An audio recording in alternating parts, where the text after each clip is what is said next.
जय दोस्तों, आप सभी का फिर एक बार स्वागत है आपके अपने YouTube चैनल पर। पहले तो आप चैनल को कर लीजिए सब्सक्राइब और बेल आइकन दबा लीजिए जिससे आपको हर वीडियो का नोटिफिकेशन मिलता रहे। तो दोस्तों, आज का जो हमारा टॉपिक है वो पर्यावरण से है और ये सेशन जो है हमारा डेली चल रहा है। और ये मुख्य रूप से है जो भी शिक्षक भर्तियां हैं जैसे यूपी टेट है, सुपर टेट, सी टेट और आर टेट, एच टेट, इन सब के लिए बहुत ही ज्यादा उपयोगी क्लास है। तो शुरुआत करते हैं। सबसे पहला जो क्वेश्चन है दोस्तों वो है धूल प्रदूषण को रोकने के लिए उपयुक्त वृक्ष है। यानी जो धूल प्रदूषण है उसको रोकने के लिए सबसे ज्यादा उपयुक्त वृक्ष कौन सा है, वो है नीम का वृक्ष। यानी ये किसका पेड़, नीम का पेड़ सबसे ज्यादा उपयुक्त है। दूसरा क्वेश्चन है किस जीवों की मृदा, मृदा मतलब होता है मिट्टी या सॉइल, किस जीवों की मृदा अम्लीय एवं अल्प खनिज वाली होती है। तो किस जीवों की अम्लीय यानी एसिडिक होती है और अल्प खनिज वाली होती है। तो शंकुधारी जो वन होते हैं उनकी जो मृदा है वो कैसी होती है, अम्लीय होती है और अल्प खनिज वाली होती है।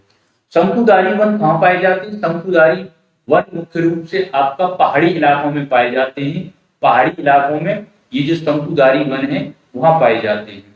आपका जो नेक्स्ट क्वेश्चन है दोस्तों वो है चैप्रेल कहाँ विस्तारित है। ये उत्तरी अफ्रीका में क्या है, विस्तारित है चैप्रेल। नेक्स्ट क्वेश्चन है आपका दोस्तों किस वृक्ष को पर्यावरणीय संकट माना जाता है। ये क्वेश्चन पूछा गया है दोस्तों कई परीक्षा में, किस वृक्ष को पर्यावरणीय संकट माना जाता है। तो वो वृक्ष है यूकेलिप्टस का। किसका वृक्ष है? यूकेलिप्टस का। नेक्स्ट क्वेश्चन आपके सामने है काले वन स्थित हैं। यानी काले वन जो है वो कहाँ स्थित हैं, वो जर्मनी में स्थित हैं। ब्लैक फॉरेस्ट क्या बोला जाता है इन्हें, ब्लैक फॉरेस्ट। ओके दोस्तों, नेक्स्ट क्वेश्चन आपके सामने है सेलवास किस प्रकार के वन होते हैं। तो ये होते हैं विषुवतीय वर्षा वन। विषुवतीय मतलब होता है जैसे ये अर्थ है और 0 डिग्री के आसपास जो भी क्षेत्र है, 0 डिग्री से 23.5 डिग्री उत्तरी और 0 डिग्री से 23.5 डिग्री दक्षिणी जो वन पाए जाते हैं उनको बोला जाता है विषुवतीय वर्षा वन।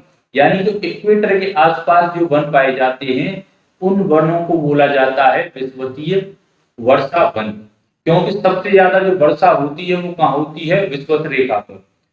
नेक्स्ट क्वेश्चन है आपके सामने विश्व का कौन सा वायु अन्न एवं दूध का क्रोड स्थल है। विश्व का कौन सा वायु यानी कौन सा क्षेत्र जिसमें सबसे ज्यादा अन्न और दूध मिलता है या उसकी जहां से वो क्या होता है जिसकी उत्पत्ति होती है, जहां क्रोड स्थल है, जहां ज्यादातर मतलब बहुत ज्यादा रूप में जो है अन्न और दूध पाया जाता है, वो वायु क्षेत्र कौन सा है। तो वो शीतोष्ण घास वायु। कौन सा वायु है? शीतोष्ण घास वायु का क्षेत्र। नेक्स्ट क्वेश्चन है साल, सागौन तथा शीशम का जो पेड़ है वो किस वायु क्षेत्र के हैं। जितने भी ये पौधे हैं साल, सागौन और शीशम किस वायु क्षेत्र के हैं? मानसूनी वन वायु। किस क्षेत्र के हैं? मानसूनी वन वायु। नेक्स्ट क्वेश्चन देखते हैं दोस्तों विश्व का सर्वाधिक विक्षुब्ध पारिस्थितिकी तंत्र माना जाता है। विश्व का सर्वाधिक विक्षुब्ध पारिस्थितिक तंत्र माना जाता है। तो वो कौन सा है? मानसूनी वन। कौन सा है दोस्तों? मानसूनी वन। नेक्स्ट क्वेश्चन है महोगनी, इसके पेड़ होते हैं रोजवुड और आगनूस, किस वायु के वृक्ष हैं। ये तीनों महोगनी, रोजवुड और आगनूस क्या है? वृक्ष हैं। और ये किस वायु में पाए जाते हैं? ये होते हैं विषुवत रेखीय वन। कैसे होते हैं? विषुवत रेखीय वन, यानी विषुवत रेखा के आसपास का जो क्षेत्र है वहां पर ये मिलते हैं। आगे क्वेश्चन है खेती की सर्वाधिक प्राचीन प्रणाली है वो कौन सी है? झूम खेती।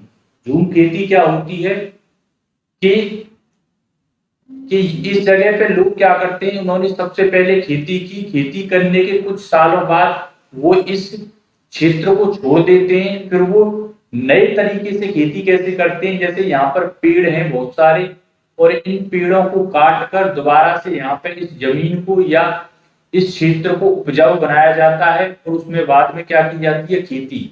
लगातार ये प्रक्रिया चलती रहती है, इसे ही बोला जाता है झूम खेती। फिर उसके बाद है नेक्स्ट क्वेश्चन, मनुष्य के लिए सर्वाधिक कार्य सक्षम तापमान, मतलब मनुष्य के लिए वो कौन सा तापमान है जिसमें कार्य करने के लिए वो सक्षम है, तो वो है 25 डिग्री सेंटीग्रेड तापमान।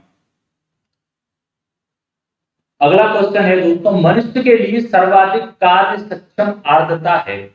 मनुष्य के लिए यानी एक प्राणी के लिए सर्वाधिक कार्य सक्षम आर्द्रता, जब व्यक्ति कोई कार्य करता है तो उसके लिए सबसे सटीक आर्द्रता कार्य करते समय कितनी होनी चाहिए, तो वो है 60% आर्द्रता होनी चाहिए वातावरण में। धारणीय विकास संबंध रखता है, ये प्रश्न आपके सामने है और मुख्य रूप से ये जो प्रश्न है बहुत ही ज्यादा क्या है, महत्वपूर्ण प्रश्न है। नवनियतिवादी अवधारणा से जो धारणीय विकास संबंध रखता है वो कब से, नवनियतिवादी अवधारणा से। नेक्स्ट क्वेश्चन है दोस्तों, क्वेश्चन नंबर 15, दीर्घ दीप्तिकाली यानी लॉन्ग डे प्लांट्स किन्हें कहा जाता है। जो लॉन्ग डे प्लांट होते हैं, पालक, गेहूं और जौ, इन तीनों को क्या कहा जाता है, long day plants. Next question आपके सामने है, अल्प दीप्तिकाली वो था शॉर्ट डे प्लांट, वहां था लॉन्ग डे प्लांट, ये है शॉर्ट डे प्लांट यानी अल्प दीप्तिकाली। तो ये कौन से होते हैं, सोयाबीन और जेंथियम, ये आपको याद रखना। प्रकाश उदासीन पौधे कौन से होते हैं, टमाटर, मिर्च, सूरजमुखी और कपास, ये आपको पता भी होगा। प्रकाश संश्लेषण क्रिया में जल होता है, जल का क्या होता है, ऑक्सीकरण होता है। जब प्रकाश संश्लेषण की क्रिया होती है तो उसमें क्या होता है, ऑक्सीकरण। नेक्स्ट क्वेश्चन है दोस्तों आपके सामने, पर्यावरणीय पारिस्थितिकी तंत्र में एक टिकाऊ जैव समूह कहलाता है संक्रमण यानी इकोटोन। पर्यावरण में पारिस्थितिकी तंत्र में एक टिकाऊ जैव समूह कहलाता है, यानी पर्यावरण में कोई एक पारिस्थितिकी तंत्र है और वो एक टिकाऊ जैव समूह कहलाता है, तो वो क्या होता है, इकोटोन।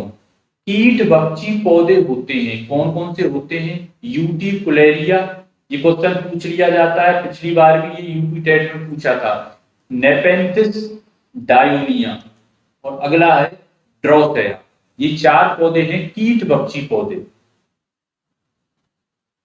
नेक्स्ट क्वेश्चन है, वाष्पो उत्सर्जन में रंध्रों का खुलना एवं बंद होना निर्भर करता है किस पर, प्रकाश पर। किस पर निर्भर करता है, प्रकाश पर। प्रकाश संश्लेषण में सहायक रंगों के आधार पर प्रकाश होता है लाल एवं नीला। कैसा होता है, लाल एवं नीला। अगला प्रश्न देखते हैं दोस्तों, जलाक्रांत मृदा में किस प्रकार की वनस्पति मिलती है। जलाक्रांत मृदा में किस प्रकार की वनस्पति मिलती है, तो वो कौन सी है, मैंग्रोव, मैंग्रोव वनस्पति मिलती है। नेक्स्ट क्वेश्चन है, वाष्पोत्सर्जन क्रिया के लिए आवश्यक तत्व है, वो कौन सी है, पोटेशियम तत्व। कौन सा तत्व है, पोटेशियम तत्व। नेक्स्ट क्वेश्चन है आपके सामने, क्लोरोफिल क्रिया के लिए आवश्यक तत्व है। क्लोरोफिल क्रिया के लिए कौन सा आवश्यक तत्व है, मैग्नीशियम। तो दोस्तों ये थे आज हमारे 25 महत्वपूर्ण प्रश्न और ये ऐसे ही लगातार हमारा जो क्लास है वो चलता रहेगा और 25 प्रश्नों डेली आपको कराए जाएंगे। तो आज के लिए बस इतना ही, अनुमति चाहता हूं, धन्यवाद।